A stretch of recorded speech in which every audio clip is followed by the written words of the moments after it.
you, Max. Racey, how's everybody doing tonight? Nice.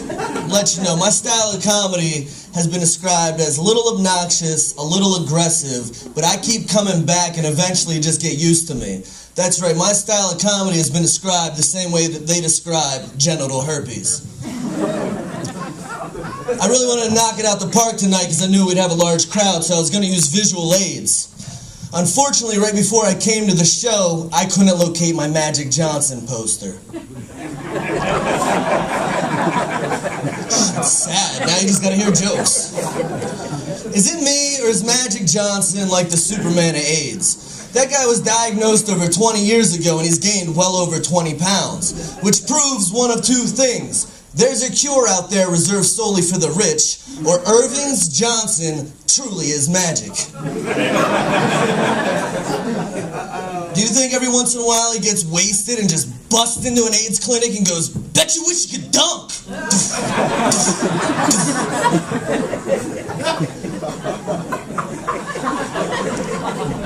I tell a lot of sexual jokes, and sometimes they involve women. And after a show once, a girl came up to me and she called me a sexist. But that's not accurate. The technical term for me would be a lacking sexist. You see, I'm in a committed relationship with a girl who lives 2 hours away who's in school. Needless to say, I watch a lot of porn and I should invest in stock and lotion. So on the phone the other day, we got into a conversation about what it truly means to be monogamous. We decided that I don't want to cheat on her, but I decided that I would like to use another girl's vagina to masturbate. You see, tube socks are just degrading. I'm 27.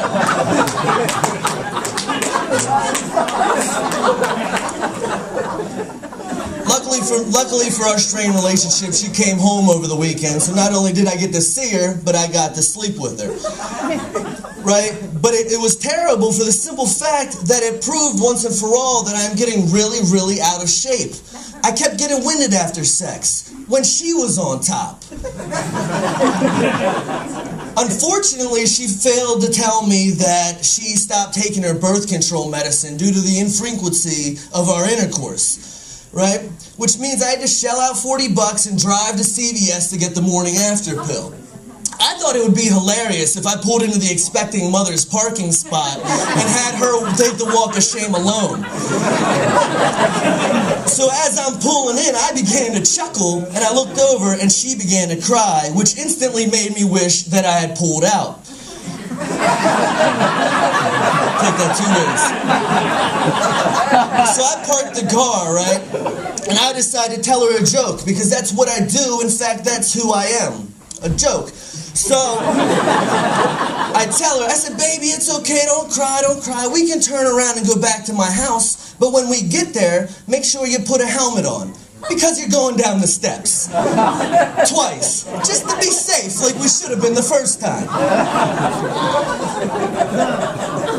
Which really made me think, right, that artificial insemination should truly just be called, "I want a baby, but no one wants to fuck me."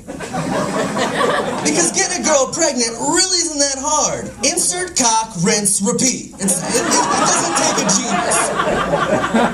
And come on, those credentials at the sperm bank are kind of ridiculous when you get down to it. How many Harvard graduates live in central Pennsylvania and are so hard up for $50 that they'll drive to a doctor's office and iron one out into a plastic cup? Who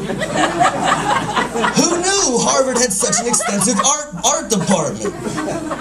My girlfriend is actually a fine art major at a prestigious school in Philly, and she's going to graduate in May. And then she's going to pursue a career in, nothing. A fine art degree doesn't even make you qualified to type. I really hope we don't get married. It's going to be like, "I now pronounce you husband and debt." Trying to paint a picture, babe, we're dating for life, you know? And I have dated a lot of women over my years. I blame the dimples. The one type of woman I have never dated is a woman with a disability. And I know what you're thinking. I totally look like the type of guy who goes to the Special Olympics to pick up chicks. But sadly, drool and incredible arm strength really never did it for me. But I have always wondered what it would be like to date a deaf girl. Right? I think it would have some really positive attributes. You know, first off, if she's ever, telling you about yourself, you could just avoid the situation by not looking down. Or if she just wouldn't stop talking during the Super Bowl, you could just make her wear mittens. But it got me thinking, right? Like, how do they convey anger when you're deaf? Like, do they just sign really, really fast? Or if she wants to cuss you out and talk about your mother, does she just get in your face with it?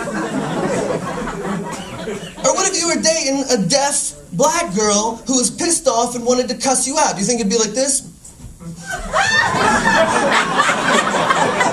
It's my time, thank you.